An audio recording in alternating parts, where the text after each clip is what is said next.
జాతీయ పత్రికా దినోత్సవాన్ని పురస్కరించుకొని రాష్ట్ర పర్యాటక సాంస్కృతిక సినిమాటోగ్రఫీ మంత్రి కందుల దుర్గేష్ పాత్రికేయులకు శుభాకాంక్షలు తెలిపారు. సమాజ పురోగతికి, సమాజ చైతన్యానికి పత్రికలు ఎంతో ఆవశ్యకమని పేర్కొన్నారు. సమాజంలో రుగ్మతలను రూపుమాపడానికి పాత్రికేయులు కార్యక్రమాలు మార్గదర్శకంగా ఉంటాయని చెప్పారు. పత్రికా స్వేచ్ఛను కాపాడే బాధ్యత అందరిపై ఉందని, ముఖ్యంగా రాజకీయ నాయకులపై ఉందని మంత్రి వ్యాఖ్యానించారు. జాతీయ పత్రికా దినోత్సవం సందర్భంగా పాత్రికేయ మిత్రులందరికీ కూడా అభినందనలు తెలియజేస్తూ సమాజ పురోగతికి, అదేవిధంగా సమాజ చైతన్యానికి, ఈ రెండింటికి కూడా పత్రికల యొక్క ఆవశ్యకత చాలా ఎక్కువ ఉంది.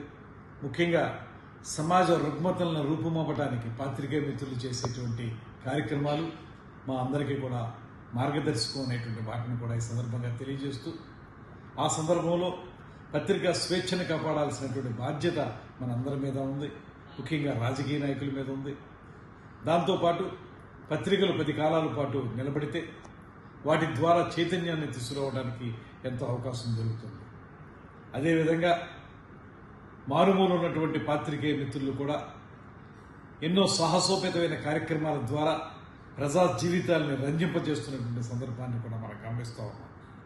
ఈ సందర్భంగా పత్రికా స్వేచ్ఛను కాపాడడం మా విద్యుక్త ధర్మంగా మేము భావిస్తూ, అదేవిధంగా పాత్రికేయ రంగం నిష్పక్షపాతంగా ముందుకు వెళ్లాలనేటువంటి మాటను మరొకసారి తెలియజేస్తూ, ఈ పత్రికా దినోత్సవం సందర్భంగా మిత్రులందరికీ కూడా మరొక మారు అభినందనలు తెలియజేస్తూ సెలవు తీసుకుంటున్నాను. నమస్కారం. జై హింద్.